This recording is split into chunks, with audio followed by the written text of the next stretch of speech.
गुरु प्यारी साध संगत जी, बड़े प्यार से कहिए धन निरंकार जी। साध संगत जी, आशा करते हैं कि आप सभी संत सदगुरु की कृपा से जहाँ भी होंगे खुश होंगे, स्वस्थ होंगे। साध संगत जी, आज के टॉपिक का नाम है प्रार्थना में क्या मांगें। साध संगत जी, प्रार्थना में क्या मांगे और क्या न मांगे, यह एक महत्वपूर्ण प्रश्न है। कुछ आध्यात्मिक लोगों का विचार है कि प्रभु से सांसारिक वस्तुएं नहीं मांगनी चाहिए, केवल भक्ति ही मांगनी चाहिए। इसके विपरीत दूसरी धारणा यह भी है कि इस जीवन को सुखमय बनाना ही जीवन का लक्ष्य होना चाहिए। आत्मिक सुख व आनंद केवल एक मन की संतुष्टि है और कुछ नहीं। पहली प्रकार के अध्यात्मवादी गुरुवाणी के इस महावाक्य को पढ़कर सुना देंगे कि नाम बिना सद सद ही झूरे, अथवा नाम बिना किछु साधि न लागे, हरि बिसरिए दुख पाई है। अर्थात हे प्रभु, तेरे से केवल तेरी बंदगी मांगना ही ठीक है। दुनियावी पदार्थ तो नाशवान है, इसलिए इनके लिए यदि प्रार्थना करते हैं तो संभव है कि इन पदार्थों का कारण किसी समय घोर दुख उठाना पड़े और हमारी अपनी प्रार्थना ही दुख का कारण बन जाए। दूसरी ओर दुनियावी सोच रखने वाले यह गुरुवाणी का वाक्य पढ़कर सुना देते हैं कि जो मांगहि ठाकुर अपनु त्वय सोई सोई दावै। अर्थात हम अपने ठाकुर से, अपने प्रभु से जो मांगते हैं, यह हमारी प्रार्थना स्वीकार करके हमें देता है। जब देने वाला दे रहा हो और लेने वाले की झोली भी खाली हो, तो दात लेने में क्या हर्ज है। दुनिया में रहते हुए तन मन धन के सुख, समाज में इज्जत, राजनैतिक सत्ता, धन दौलत, यश सब कुछ ही चाहिए। इसीलिए जब भी प्रार्थना करें, जिस वस्तु व शक्ति की आवश्यकता है उसी को मांग लें। यदि हम बारीकी से विचार करें तो यह दोनों प्रकार की प्रार्थनाएं एक ही सिक्के के दो पहलू हैं। वह कैसे? आइए विचार करते हैं कि यदि हम प्रार्थना में केवल और केवल सांसारिक प्राप्तियां ही मांगते हैं तो उनकी प्राप्ति के बाद हम अभिमानी बन सकते हैं। ताकत व धन दौलत का नशा मानव को दानव बना देता है। उसके अंदर अभिमान आते ही अभिमान का साथी कर्ता भाव भी आ जाता है।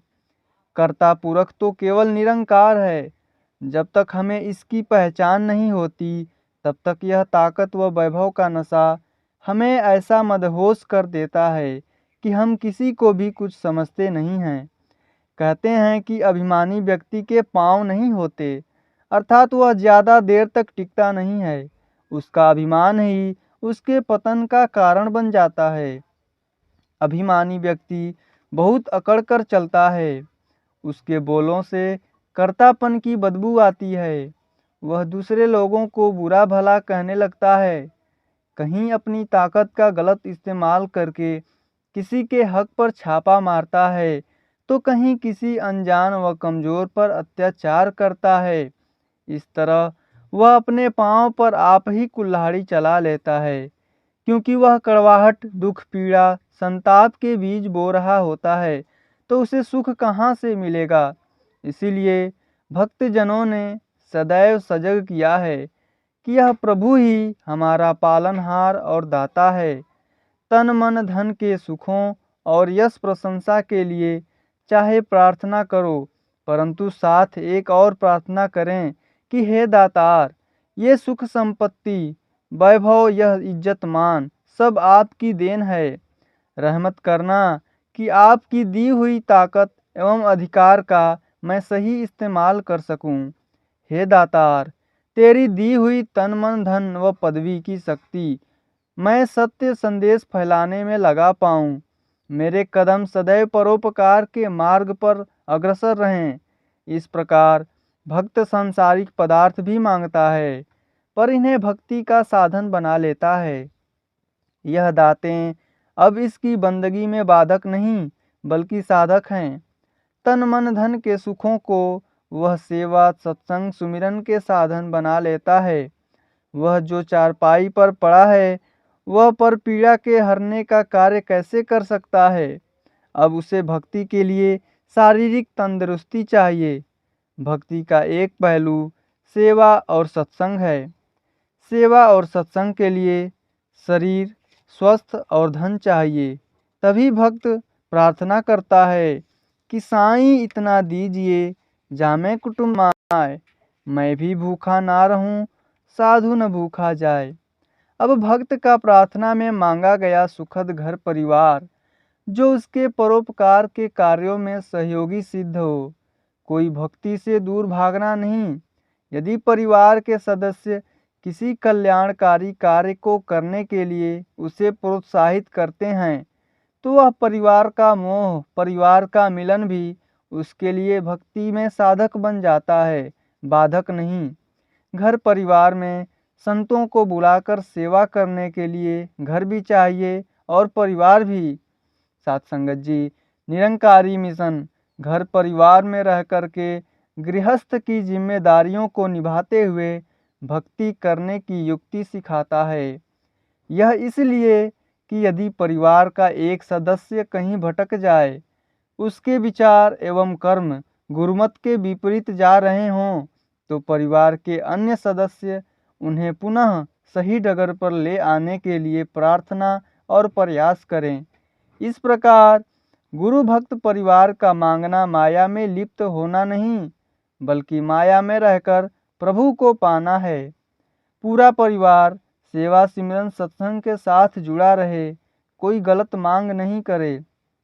सत्संगत जी, इसी प्रकार यदि भक्त उचित समय आने पर आध्यात्मिक शक्ति के साथ साथ दुनियावी हुकूमत या कोई विशेष पद स्वीकार कर लेता है तो वह इस ताकत की भक्ति का साधन बना सकता है।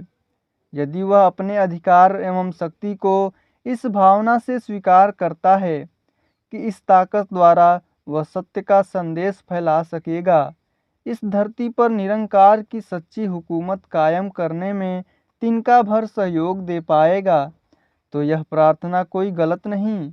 यह पद अधिकार प्राप्त करके भी यदि भक्त परोपकार के कार्यों में जुड़ा रहे तो यह राजनैतिक ताकत व ऊंचे पद मानवता के गुण फैलाने में साधक बन सकते हैं।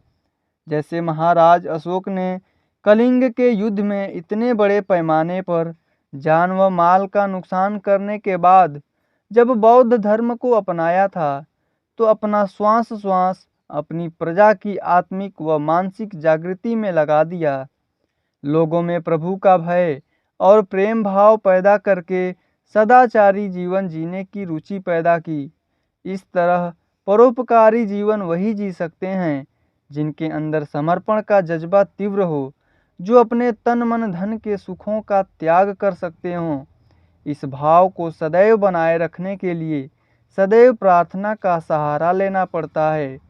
शक्ति और मान सम्मान होते हुए मन से विनम्र और अकर्ता बने रहना कोई सरल बात नहीं, पर प्रार्थना में इस दातार को कि तू करता है जगत का, तू सबका आधार, मानते ही अभिमान के स्थान पर शुक्राने का भाव पैदा हो जाता है।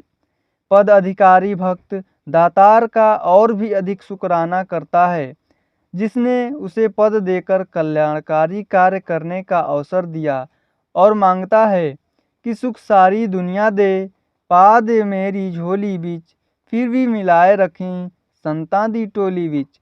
ऐसे भक्त दुनियावी ताकतों को भी भक्ति का रंग दे देते हैं। ऐसे भक्त बहुत कम होते हैं, पर इनके राज्य में सुख शांति अमन इंसानियत का बोलबाला होता है। इसी समय को राम राज्य कहते हैं।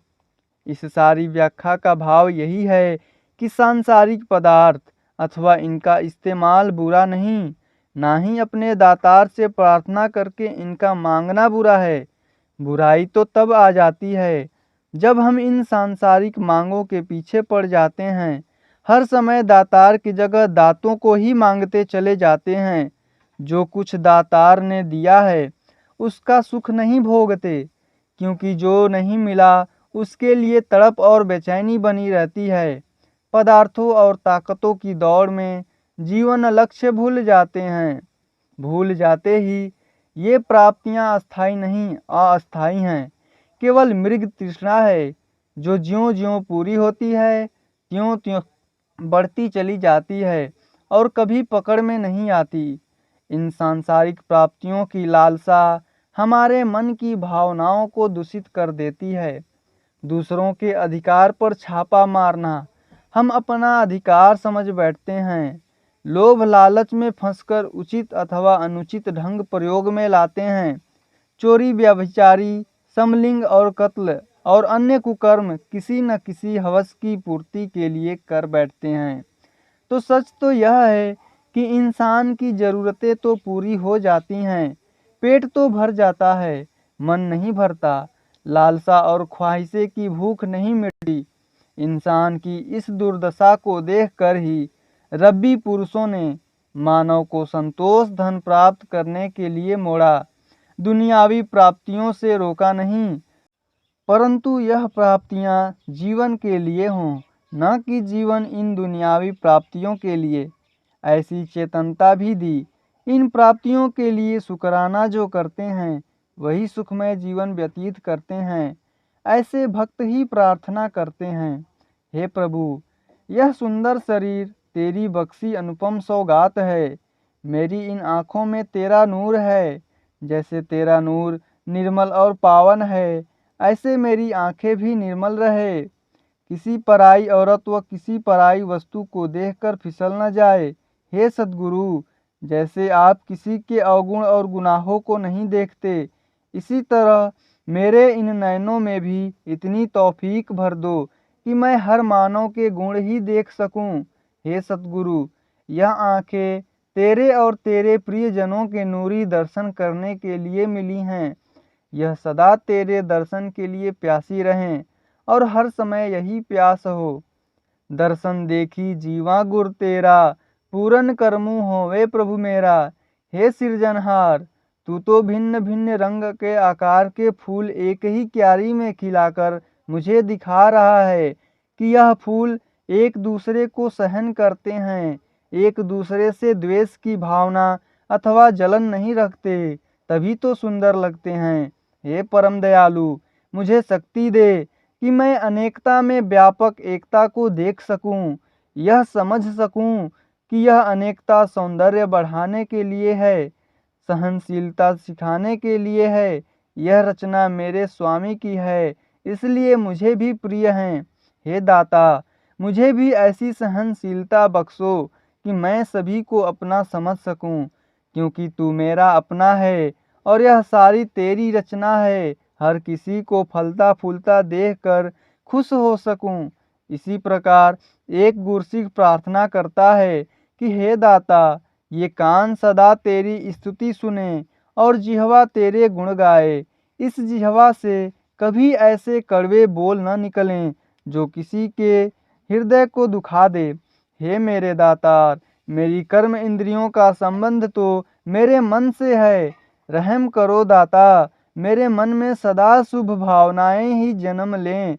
इसीलिए हे दाता, आप मेरे हृदय में इस कदर छा जाओ कि किसी नकारात्मक भावना को भीतर जाने का रास्ता ही न मिले। हे मेरे स्वामी, ये हाथ जो मुझे दिए हैं, इनसे हर समय सेवा हो पाए। कभी किसी को इन हाथों से जख्म न मिलें, बल्कि जख्मों पर मरहम लगाने का कार्य हो। सदा ताकत बख्शना, ताकि ये हाथ वही कार्य करे जिन्हें आप करके खुशी मिले। सच्चे साहिब, ये मेरे पाँव मेरे शरीर का सदा बोझ उठाते हैं, मुझे जगह जगह पर ले जाते हैं। मुझे सुमति देना कि इन पाँवों से चलकर मैं सत्संग में जाऊं, कल्याणकारी और सेवा के लिए कार्य करूं। ये मेरे पाँव मुझे कभी उस जगह पर न ले जाएं जहाँ कुकर्म होता है, जहाँ नफरत निंदा की बातें होती हैं। हे सतगुरु, मेरे नयनों में मेरे हृदय में बस जाओ, मेरी जिह्वा पर आ बैठो, ताकि मेरी वाणी भी पवित्र और मधुर बन सके। हे दाता, हर वह वस्तु जो मेरे जीवन के साथ जुड़ी है वह आपकी रोशनी से रोशन हो और मैं चारों ओर उजाला फैला सकूं। गुरसिख सदैव निष्काम समर्पित जीवन और प्रेमा भक्ति मांगता है। इसकी प्रार्थना भी यही होती है, हे दया सागर, मेरी भक्ति को बेदाग और निष्काम बना देना। मुझे उन भक्तों की श्रेणी में शामिल करना जो तुझे प्यार करते हैं और जिन्हें तू प्यार करता है। इस प्रकार एक भक्त जो कुछ भी अपने दातार से मांगता है, भले ही वह मांग शारीरिक, आर्थिक, सामाजिक, राजनैतिक या अन्य किसी प्रकार का सांसारिक दिखाई दे, परंतु उसके हृदय में केवल सत्य संदेश फैलाने और इन शक्तियों को साधन बनाने का भाव होता है। यदि भाव उत्तम है तो इसके लिए जो कुछ भी अपने निरंकार अथवा सतगुरु से मांगा जा रहा है वह भक्ति ही बन जाती है। जैसे अपने पीर इनायत शाह जी को प्रसन्न करने के लिए साईं बुल्ले शाह जी ने एक वेश्या के घर जाकर नाचना सीखा और इसी नाच से, जो हृदय के भावों के साथ जुड़ा हुआ था, उन्होंने अपने गुरु को खुश किया और लिखा कि नचड़ा भी इबादत बन जांदा जे नचड़े दा चज होवे।